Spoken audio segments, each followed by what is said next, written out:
Hello, everyone. It's 2026, and we are counting down the 12 essential faces and people that will move the markets and your portfolio.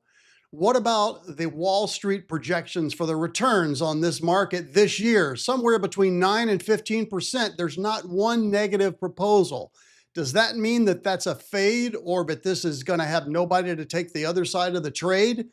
And Nicolas Maduro is now in prison.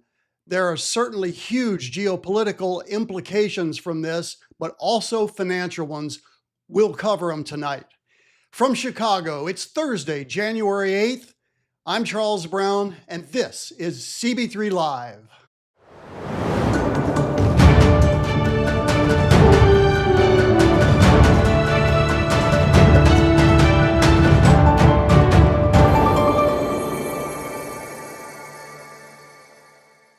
Happy New Year to everyone. We're glad you're with us. So much to cover, and the year started off with our number 3 story, Maduro, on a real big bang, and it's continuing to this day. But before then, we've got a lot of people to talk about that are going to influence the markets and your portfolios. Here we are, the 2026 roadmap. Here are the key players. Let's get started. 2026 is here, obviously. We're counting down these phases from the AI kingmaker to the man who ordered that, well, you know, that raid. We're starting at number 12 and building to the number 1 person. The Wall Street consensus, as I said in the opener, is between 9 and 15% to the upside. I want to repeat, there is not a single negative prediction for a down market. I think that is not a good sign because there's got to be somebody when the market starts going down. If everybody panics at the same time, we know what that leads to. I'm not saying that's going to happen. We're certainly not trading like it's going to happen, but it is possible. Certainly the key event so far in this very short year is the Nicolas Maduro capture, Operation Absolute Resolve, and what are the economic and geopolitical, for that matter, implications for the markets and our portfolios. So here we go on the preview. Jensen Huang, the number 12 man, the AI kingmaker. So all of these people have a "the" in front of their name, or at least that's what I've done. The AI kingmaker. NVIDIA up a staggering 847% since ChatGPT launched. And yes, I know, I should have just put all of your accounts in NVIDIA 100%. And wow, I would be on Wall Street, you know, getting hired by Goldman Sachs, but I also would have taken unbelievable risk.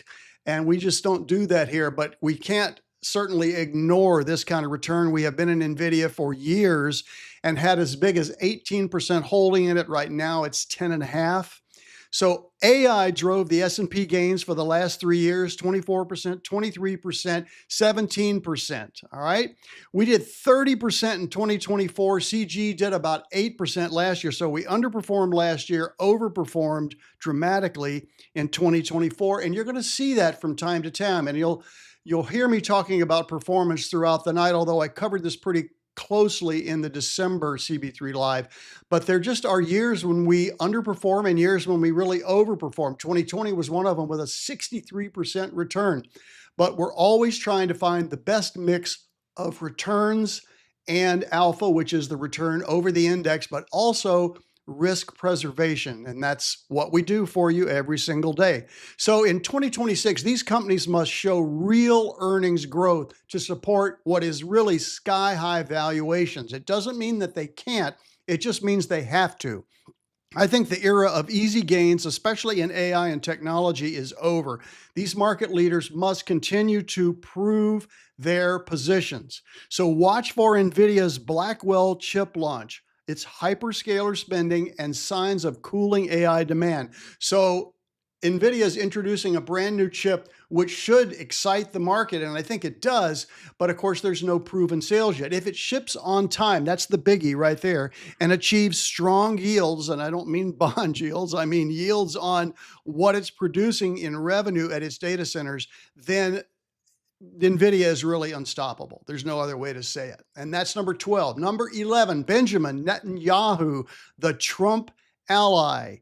So the oil shock, it has to do with him. The Iran tensions have to do with him. His appearance at Mar-a-Lago, if you saw him there standing next to Donald Trump when he announced the Venezuela strikes. So certainly in the Mideast, all nations are watching. Just how close is Benjamin Netanyahu to Donald Trump? And do we need to be concerned about that? When I say we, I don't mean we here on this call. I mean we in the Middle East. I'm speaking third person plural there.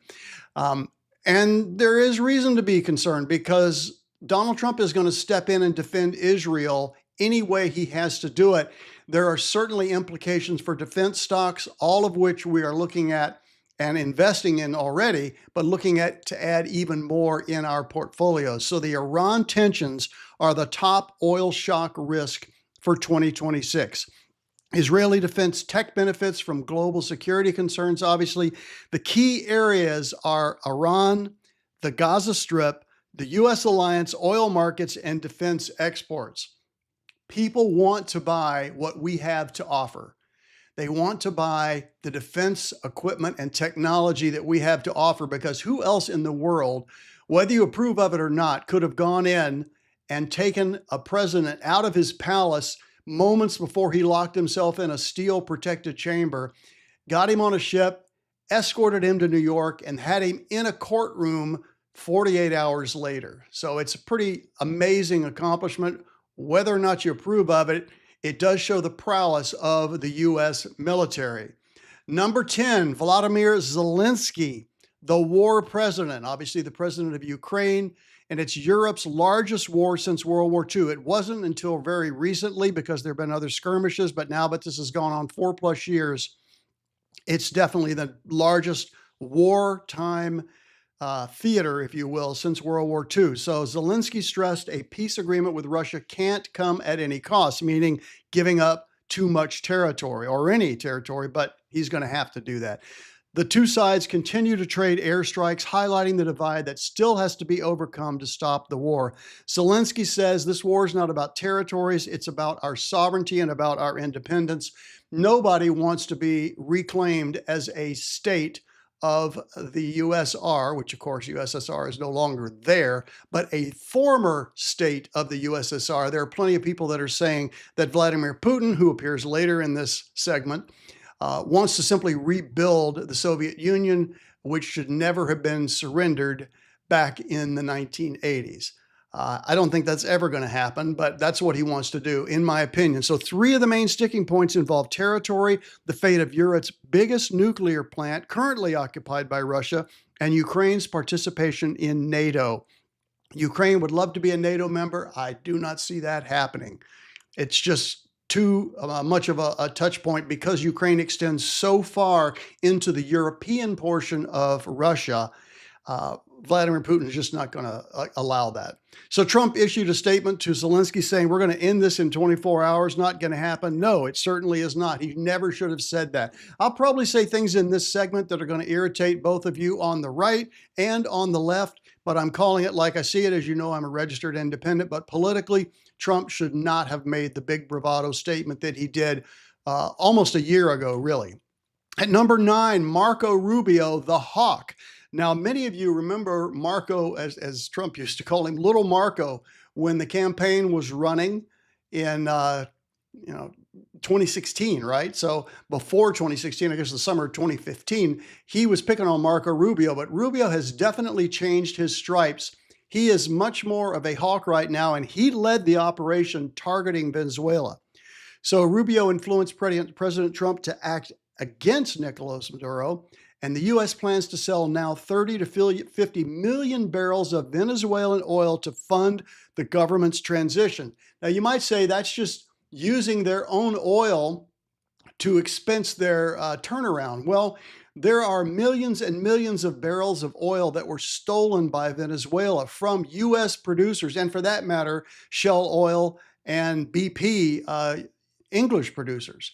All right, so some of that's going to be repaid. I think probably all of it's going to be repaid, but it's a very complicated tally sheet. Obviously, the Venezuelans probably don't have the same idea of the tally that we do as far as what's been stolen over the rule of Nicolas Maduro. So Rubio is saying that Cuba and Nicaragua face imminent change. Well, we know Nicaragua does, and we know that Cuba does, especially because of what's going on with Venezuela. They certainly started with that. Days are counted, he said. And I can't help but wonder if Mexico is next on the list of wrath. Now, the list of wrath is my term. That's not officially issued by the Trump administration, but I think that Mexico is going to have some boots on the ground, or at least drones in the air, to combat their drug cartels. There's no doubt in my mind that's going to happen. And sure enough, here we go, mentioning Greenland again. It seems like 8 to 9 months it's been since Trump's been talking about Greenland, but Rubio will meet with Danish officials just next week. And I'll have more on that on my podcast and probably on my next show as well. But the chances of our military actually invading Greenland, not gonna happen. This is Trump's bravado. NATO would fold, and that would be bad for the world. So it's not going to happen. All right. Number 8, And this is the only female in the list and one with the coolest name, Ursula von der Leyen. All right. You probably don't know that name. She's the president of the European Union, an $18 trillion economy. Of course, all of those nations in the Euro Union. And so she's trying to bring in some income with billions in fines on tariffs. So, as president of the European Commission, she oversees the executive branch of the European Union, driving major policy decisions and representing the EU. The EU, a political and economic member with union, I should say, with 27 member states, plays a significant role in international trade. So, as far as the biggest economy bloc, they are our biggest trade partner that's that large. We trade more with Mexico, we trade more with Canada because of their proximity. But the largest bloc, aside from the US, is the European Union. All right, that economy is now valued at 18 trillion GDP a year, and the US is 31.1. So a staggering difference there, but still the second largest economic trading bloc, GDP producing bloc in the world. The EU is actively involved in making decisions about tariff retaliation. So nobody is happy that Trump is putting tariffs on our quote friends. All right. But the truth is that they have gotten a great deal and a trade imbalance for decades. And Trump has saying and said in his campaign speeches that he was going to equal this. And that's what's happening right now. So the EU is preparing to levy substantial fines against major technology companies, regulating digital markets and enforcing competition laws. At number 7, you know the face, Elon Musk. He is the wild card, and he's always been the wild card. Nothing's really changed, all right? So he's the wild card again. He led Doge along with Vivek Ramaswamy, and then now that's disbanded, as you well know. CEO of Tesla, SpaceX, and X, formerly Twitter. So Tesla swings in the market. Somebody said, is there some way to invest in Elon Musk without investing in Tesla? Not really. There are some third-party ETFs that you can, and we're looking at those. But if you want to bet on Elon Musk, the person, you still do that via Tesla stock. So $2 trillion in cuts is what they were promising. It didn't happen. All right. So he lost a little cred, as they say in the street. He lost a little credibility with not being able to get that down and for basically Doge disbanding when it did. So as the CEO of Tesla, he's become a global leader in electric vehicles and battery production. That's often forgotten. But Tesla's also very much in the battery business and not just for cars. All right. So the former senior advisor to the president, obviously the head of Doge, he had a big fallout with Trump. Now they seem to be at least peaceable, at least in the media. I don't know what it really is in person, but he basically is trying to cut federal waste, and he's still touting that it needs to happen. They didn't reach their goal, and then Doge disbanded. I don't think this is going to start up again, but I do expect that Trump and Elon Musk, as the most powerful and the most richest people in the world, will continue to influence the markets this year. I hope it's in a positive way. That's why he's called the wild card. There's no real way to know at this time. So number 6, and here he is, Nicolas Maduro, the captured. That's right, the captured. Delta Force extracted him from Caracas. Narco-terrorism charges, life in prison is probably where he is headed. So he became the president of Venezuela in 2013, despite losing the 2024 election. People have said that's what Trump is going to do in 2028. He's just going to stay in office. Not going to happen in this country, folks. Not going to happen. Now, a third world country like Venezuela, yeah, it did happen. So he presided over policies that sent Venezuela's economy into a free fall and helped drive the migration of millions from the country, leaving the country, coming here, and other South American countries. Did you know that in my birth year, 1955, the top 3 economies in the Western Hemisphere, I'm sure you can guess the top 2, the United States, Canada, and yes, Venezuela. Go back and check the records. It's astounding. And now it's just kind of an overgrown Haiti right now. It's just totally out of control. So the mission involved coordinated planning among U.S. military, intelligence, and law enforcement officers. And yes, they did coordinate this with law enforcement in Venezuela.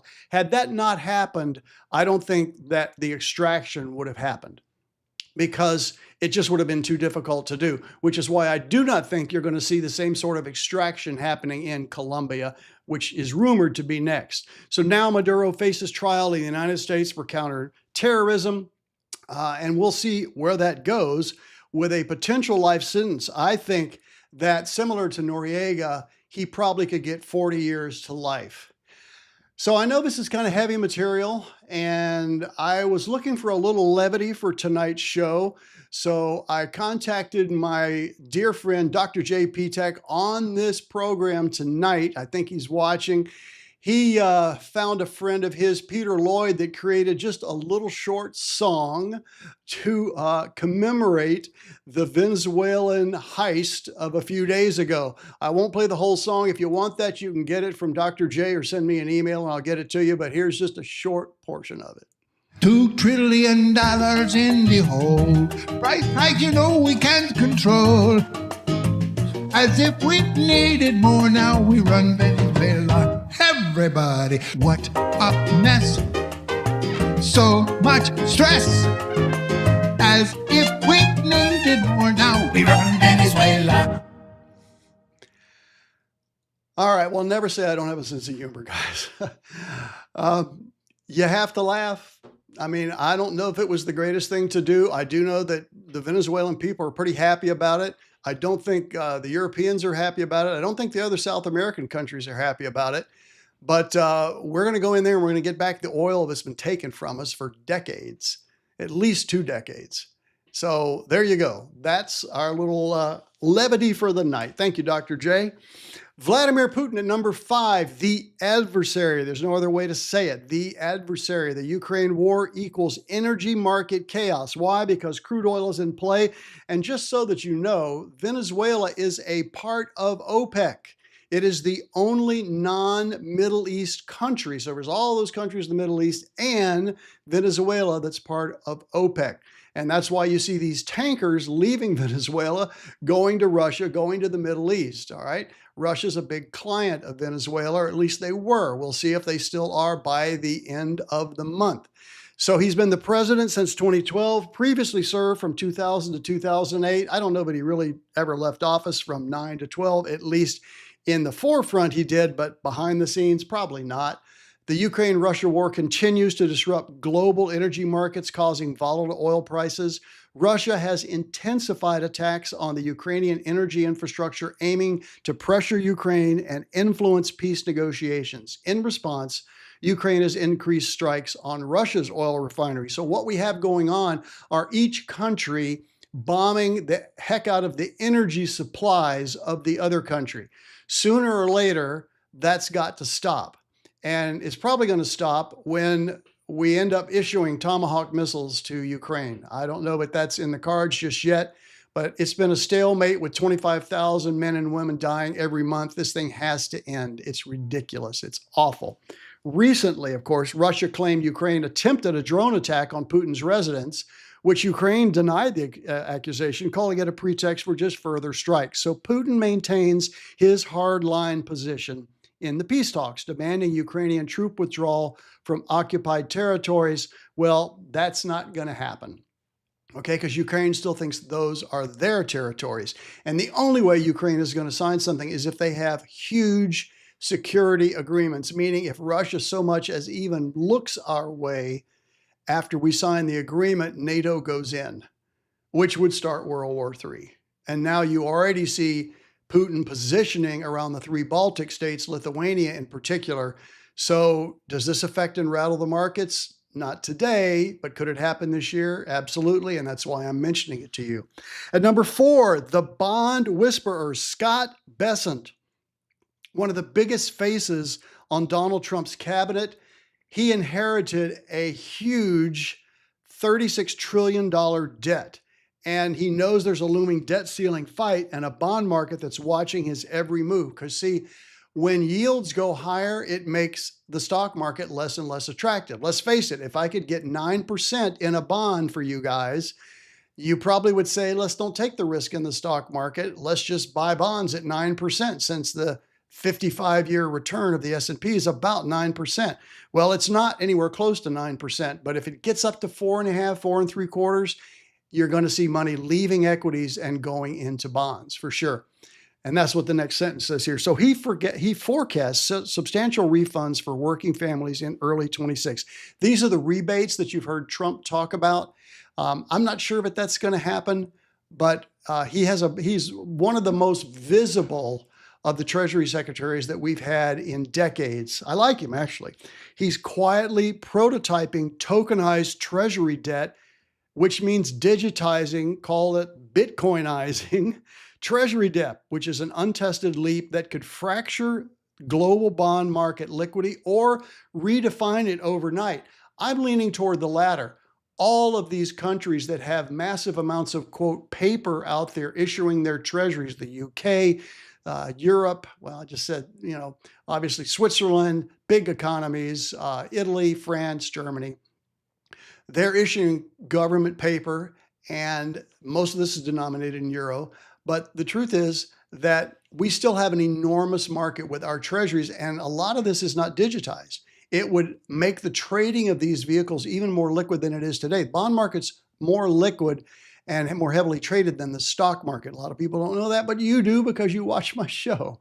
All right, so that's what's up ahead with Scott, the bond whisperer. Number 3, the lame duck, scratching his head, trying to figure out what happened in his tenure and why he's not going to be back in office. Well, he's been there since 2018, and he's definitely going out on May 15th, 2026.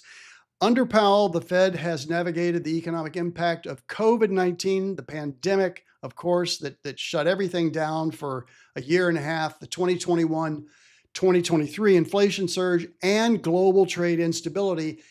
The global trade instability, of course, we're still in right now because of the tariff situation. So it's these clashes between President Trump and Jay Powell that stem primarily from differences over monetary policy. Well, of course, there are going to be differences. The Fed is not the administration. The Fed is not Congress. The Fed is not the Supreme Court. It really is the fourth branch of government, except that they don't govern, they just set policy. But they are fiercely independent, and they want to stay that way. That's the fundamental issue of the Federal Reserve's independence from political pressure. A lot of words tonight, guys. Thanks for your patience and forgiveness when I slur. So the cost of the Fed's headquarters renovation also raised a ton of eyebrows.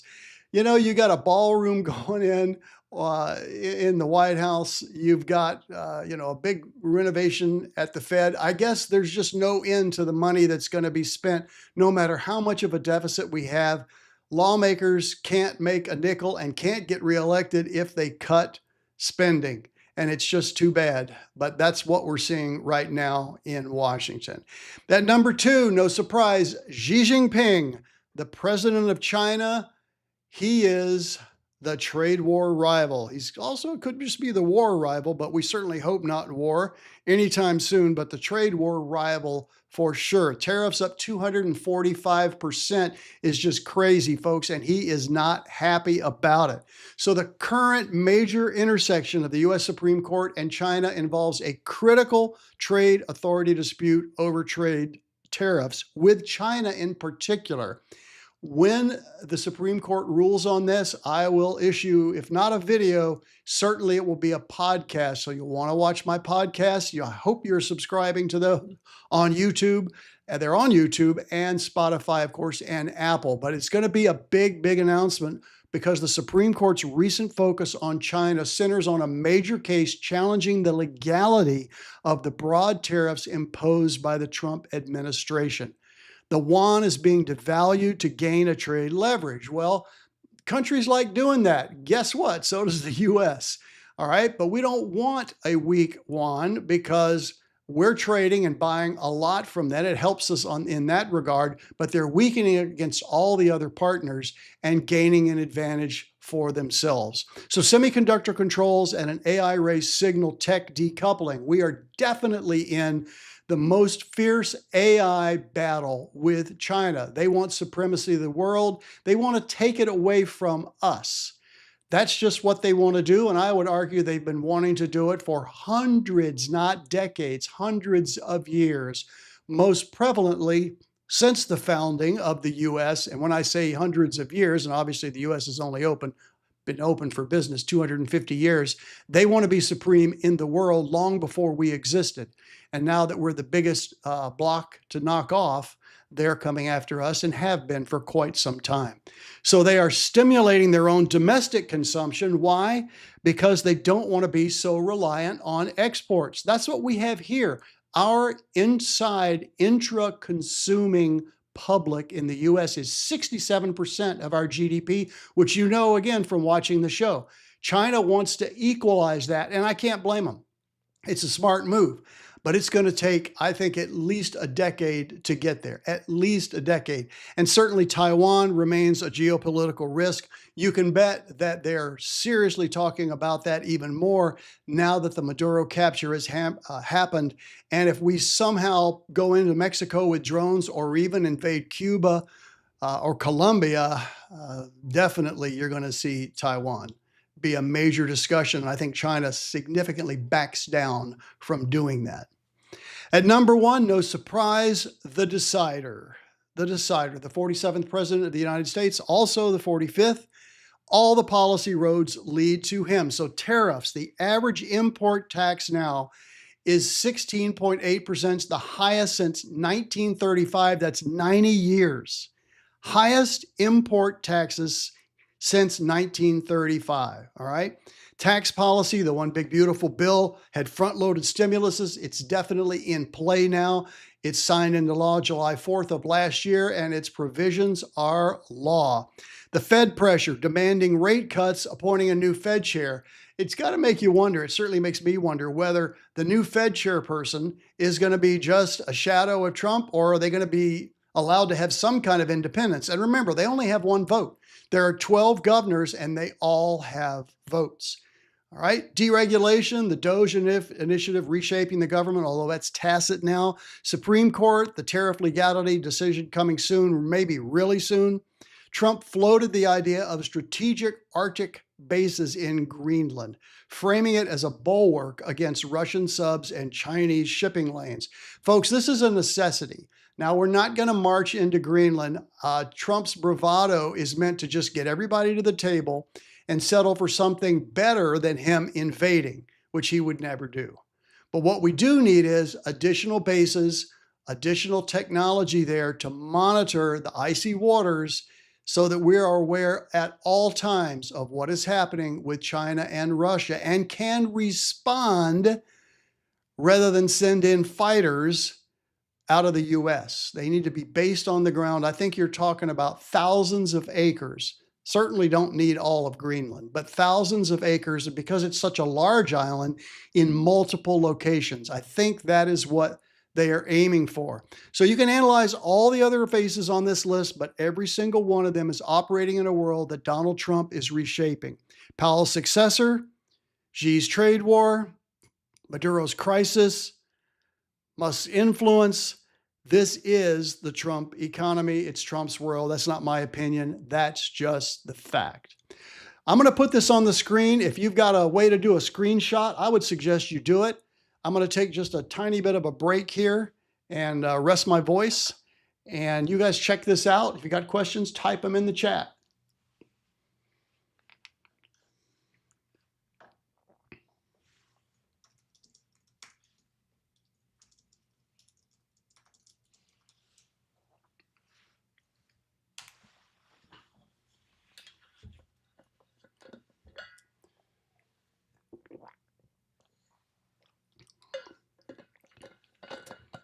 Hey, Deb from South Dakota. We got both the Debs on tonight. So And thanks, Andre. I'm glad you liked my little bit of comic relief there. And thanks again to Dr. J for providing that very excellent music track. So take a look here, guys. It just all always lead to Trump. We'll just start with just a few of them. So Huang, under the economic stuff, remember he's number 12 from NVIDIA. So he is accountable to Trump because Trump gives big business breaks. He has the ability to inhibit how much commerce NVIDIA has with China, which of course affects Huang and Xi, which is why you see the red line there. Scott Bessent and Jay Powell obviously converse because they're both at the high level cabinet there. Powell with Trump because of trying to, influence Powell to reduce interest rates. Elon Musk with domestic issues, but also economic issues, because again, Trump can influence green, if you will, which is what, Tesla is, a green company trying to, bring electric vehicles to everybody has one. Von der Leyen, I just love that name. Obviously with Xi, because Europe still wants to trade with China, and yet there's so many tariffs on China from the US, it complicates it. And then on the political side, the red squares, or the red circles, I should say. So Rubio straight with Trump, Maduro through Rubio, Putin with Trump, Putin and Zelensky, obviously because they're in an active war, and then Netanyahu with Rubio and Trump. It's a very complicated world right now. I don't show you this to concern you. We've got a pretty good grip on it, I think, as far as where we need to investing and where we don't need to be investing. As we do every year, we keep this updated, and we're reviewing your portfolios at least every week, sometimes intra-week when big events happen. If this Supreme Court ruling, and I believe there's about an 80% chance they're going to rule in favor of Trump, but if they say these tariffs were illegal and you got to give back the money, that's some guess $150 billion to $250 billion, or $250 billion that has to be refunded. And I don't think they're going to get gift certificates to treasury bonds. All right. They're going to have to figure out how to do that. So, all right, there's your 2026 roadmap. I hope it was helpful. If you have questions, please send them to me. We will be sending a survey. We stopped doing that because we didn't get too many responses, but we're starting the year, I hope, on a good foot. We'd love to hear from you. Was this useful? Does it give you a sense of confidence that even with the consternation, I should say, in the world, that you're going to be fine? Because we have a pretty good grip on what's going on and how we should be investing for you. And we're open to change any day that we need to do it. Remember, we can't predict the markets. Our skill comes in reacting better than the next guy and gal. All right, that's what we do. So economic indicators, these are the 4 CB3 pillars as I see it. So we looked at the individuals. Now let's look at 4 different specific areas here of the economy. AI enthusiasm, economic growth, rate cuts, and tariff clarity. I've got green on 2 of them because they're in place. The rate cuts are uncertain, and the tariff clarity is definitely at risk because nobody knows what Trump is going to do next.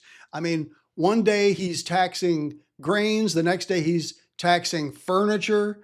It's just crazy, And then once this oil gets, stopped out in the Caribbean and the Atlantic, is that going to affect things too? I think it's entirely possible that it will. So watch for that. So on the AI front, we have this in place, okay? But the Mag 7 versus the rest of the S&P. So look at the growth in the blue bars on the left.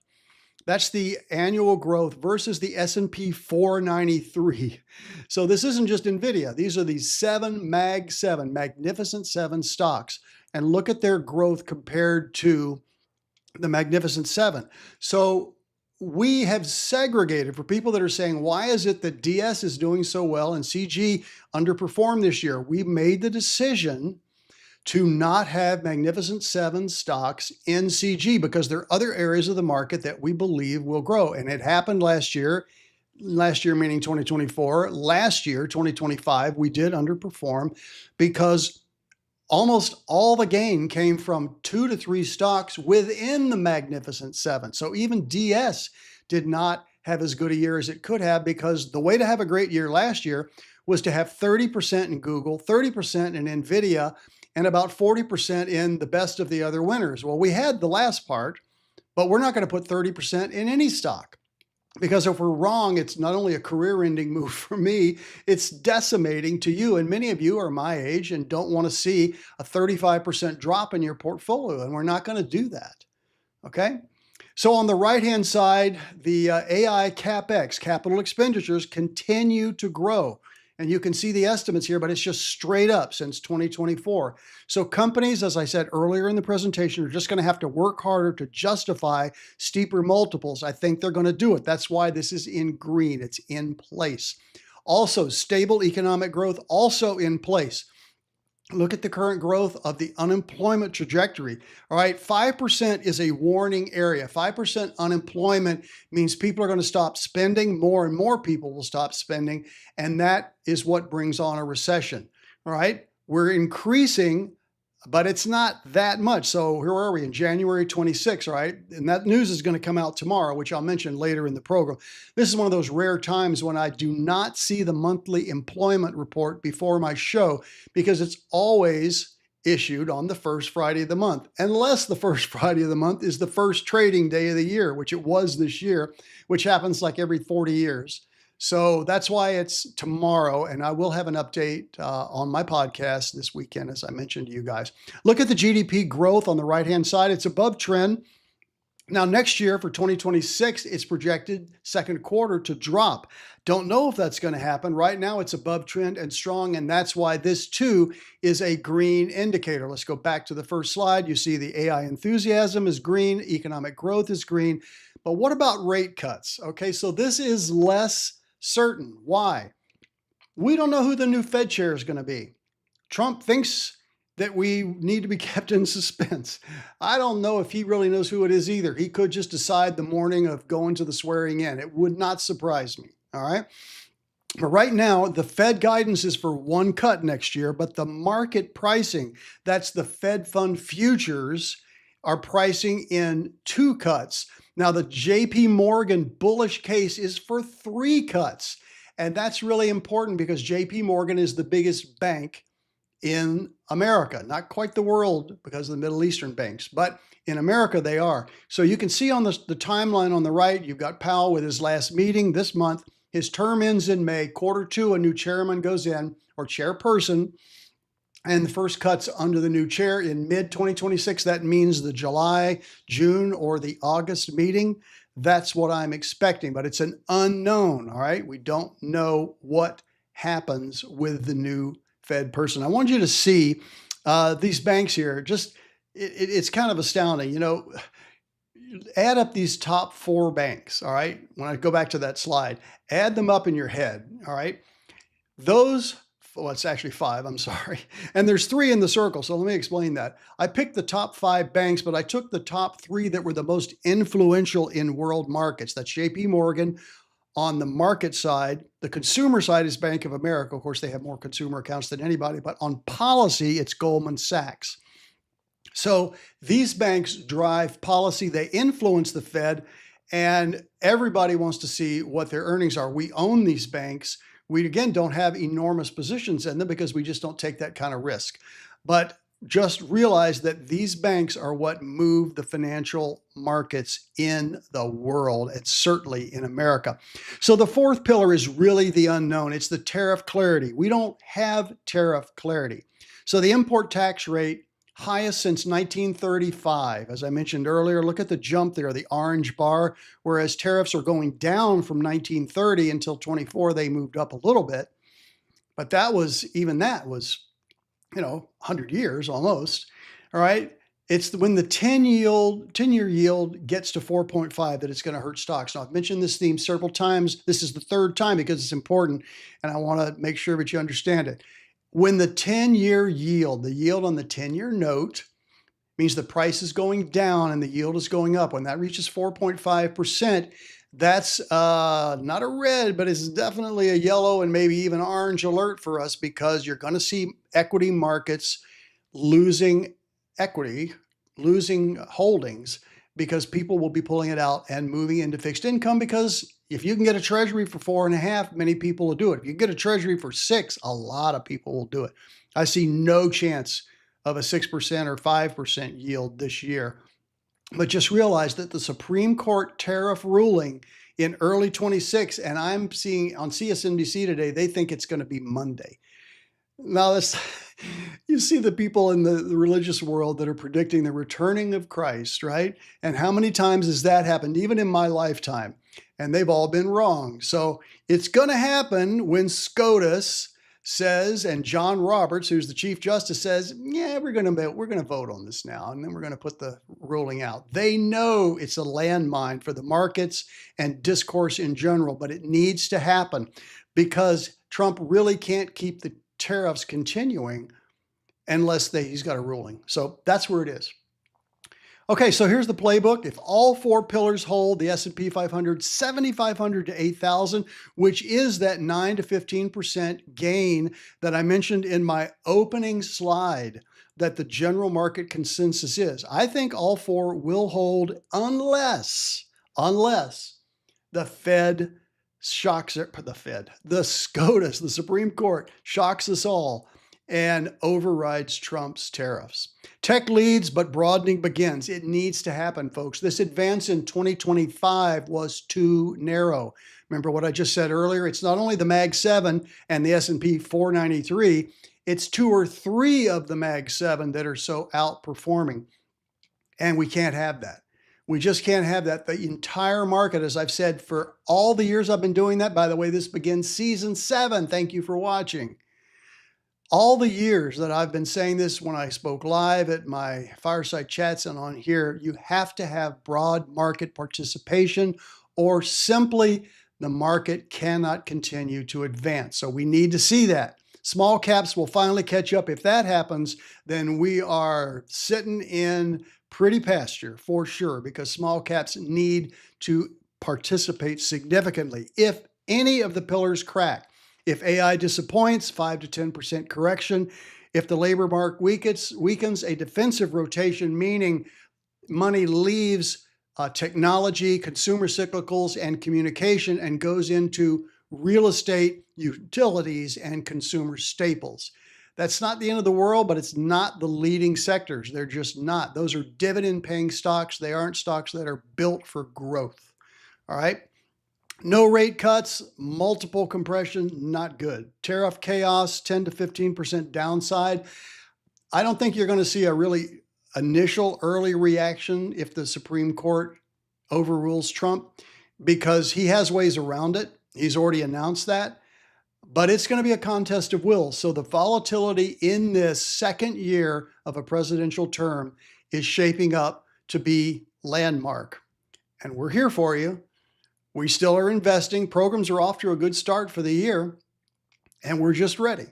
All right. That's one of the reasons why we have the options hedging in all of our programs. All the clients now are at Schwab, couple stragglers that are in progress right now. All right. So that's that. The warning, Wall Street is unanimously bullish. I mentioned that earlier. You never want to have no one that disagrees with you. That's a double negative. You got to have some disagreeers, or when things panic, what's going to happen is, as it says down below, if everyone's on the same side of the boat, it doesn't take a recession to cause volatility. It just takes disappointment. In other words, a different level of panic. Just simply disappointment if there's nobody on the other side of the boat. That makes a rocking boat. Not good. So global growth rates, I just wanted to show you this. US, plenty of room to grow. So Singapore, India, Turkey, lots of strong here, not Hong Kong, but China, Indonesia, a lot of the Asian countries, Eastern European countries, stronger in December 2025 than December 2024. US, plenty of room to grow this year. It's not like they're leading the pack and have to keep up a torrid investment pace. That's just not the case. You know this chart so far with only 18 reporting. And again, that's because we're so early in the month with the show because of the way the calendar worked out. But 100% of consumer staples, industrials, financials, and technology have all beaten their estimates. So it's a great thing. We'll know a lot more on the February show on how this is done. Probably by then, 300, maybe 275 to 300 stocks will have reported by February 12th, I think it is. So, but it's a good start. 83% is 10% above the mean, which is our 73%. So the employment scenario, as I mentioned, the job report drops tomorrow. I don't have any data for you. Wednesday, just 2 days, or yesterday, I should say, only 41,000 private jobs added. It was expected to be 48,000. That's the fourth miss in 5 months. Friday's consensus 75. That's tomorrow, 75,000 to 55 to 75,000. That's down from November. So it's pretty tepid. We need about 125 to 150,000 a month on average to really grow the economy. We're not there. We just want to keep it positive. A negative job report would definitely not be good for the economy. It might be good for the market because that would almost insist that the Fed have to cut rates. And of course, the unemployment rate currently at 4.6 is expected to tick down to 4.5. Any number in unemployment toward 5% is not good. The full breakdown this weekend on my podcast. Subscribe to me if you haven't done it yet. Just wanted to briefly touch on inflation. So the big number CPI down from 3.0. So we began the year, look at the chart here, at 3.0, the core at 2.6. So there are two different ways to measure inflation. It's with energy and food, and with energy and food aggregated with everything else. And because energy and food are so volatile, sometimes they're excluded. But I think they need to be included, even though they're the largest components, because we all need to drive, we all need to eat. We certainly all need to eat, all right? The core rate at 2.6 is at least moving in the right direction. It's down from 3.0 in September. So whatever you're hearing on the news, that's not what the U.S. Department of Data is telling you. It is lower from where it was in September. And if we get a move down, and this will be Tuesday of next week, January 13th. I'm trying to get to the summer quicker, huh? January 13th, if we get moved down to 2.6, that'll be awesome. The Fed target is 2.0. I think that you're going to see the new Fed chairperson say, yeah, we can maybe look at 2.5 as a reasonable floor here, not 2.0. The Fed's mandate is not written in bylaws. It's just policy. So we'll see how that affects it. So December CPI again drops on Tuesday. I'll have that update for you as well. I may even wait to do the update until that number comes out. So tariffs equal inflation. There's no way around it. So 15.8% average tariff rate. All right. Now, you might have seen earlier 1935. Well, that was the aggregate tariff rate. This is the average tariff rate. That's $1,400 per household. Now, here's the deal. If you stop buying goods and services, but mostly goods from foreign countries that are being tariffed, you're not going to pay tariffs, with the exception if you're buying American products that have supply chain damage or risk in these tariffs. Now, it can't happen overnight, but you are seeing more and more, as in hundreds of billions of dollars of planned development here in the US. And you're seeing this from Apple, NVIDIA, even Swiss companies coming here to build factories because they don't want these tariffs. If we can produce more and more goods in our own country and consume what we produce, then for us, importing will be a luxury and not a necessity. And that's where we want to be as a nation, in my opinion. So the biggest hits are going to be on vehicles, food, goods, the Supreme Court wild card. But again, you can still buy goods locally. And if they're not made yet, they're going to be. This is going to take a 5-year transformation. It's going to be continuing after Trump leaves office. But the trend is to have goods and services more produced here in America and not have the requirement for rare earth metals or anything else to be done outside of our borders. That is where President Trump is headed with this. So 2026 outlook, the bullish case, and again, this is the outlook on inflation, 2.5 to 2.8. All right. So we're not going to be at 2.5 even, which is what I said that, I think the Federal Reserve needs to think about. The bullish case, 2.5 on the downside. If we get to 2.5, it's a hugely successful year. Bear case is 3.5 or higher, and that means more tariffs, retaliation from the European Union, and you know who's going to do that. All right. So watch for this report. I'll issue it as soon as I get it. And then the Fed meeting. Fed 28. That's Powell's last meeting is here in January. So the bottom line for the portfolios, 4 actionable points that I just mentioned. Inflation's not dead. It's just hiding in the tariff data. The SCOTUS ruling is the biggest item on the agenda this month, although Jay Powell's final meeting is also pretty important too, but not as big as SCOTUS. The deal with the tariffs is that if these tariffs are overturned, importers may seek up to 150, I've seen estimates of $250 billion in refunds. All right. If they overrule Trump's tariffs, watch for a swift market reaction. I do not believe a negative ruling is priced into the markets. And I say this just because how the market is trading. We hit lifetime highs last week in 3 of the 4 indices. They were tepid. And I'm not seeing technology lead. I'm seeing the ratio of consumer stocks to staple stocks coming down, and that's not a good sign. I want to see consumer stocks always leading percentage-wise staple stocks. By staple, I mean the P&Gs of the world, consumer stocks, Abbott Labs, etc. All right. But for right now, we follow what the indications are and we stay with them until we see something change.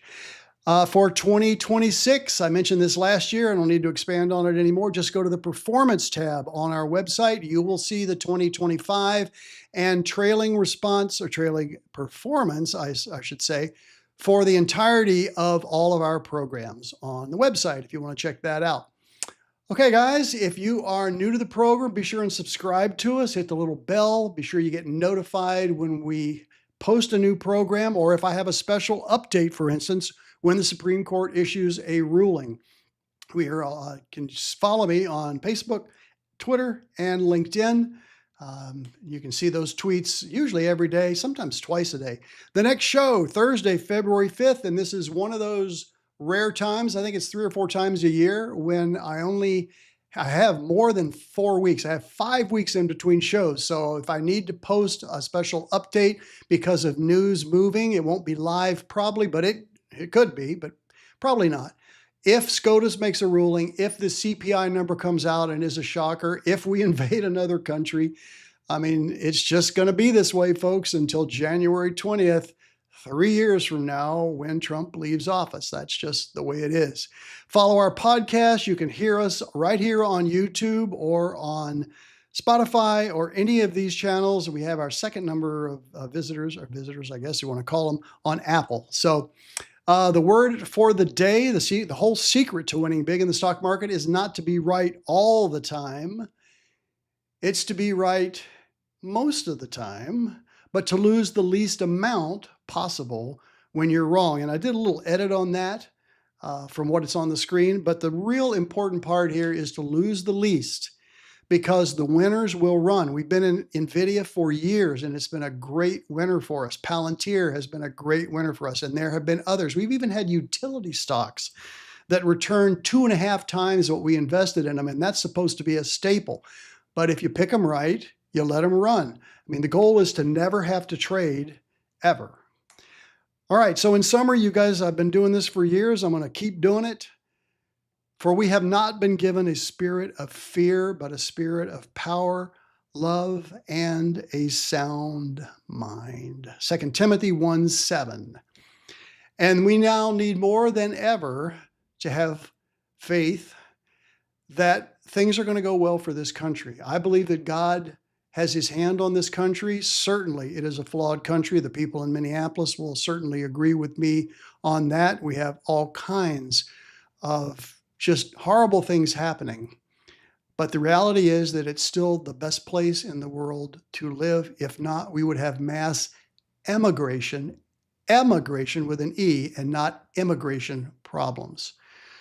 So I'm going to keep looking at everything that we have, working on the best behalf for you. Let me look in the chat. Any questions here? I think he's still a little too late with Powell. Get rid of the Fed.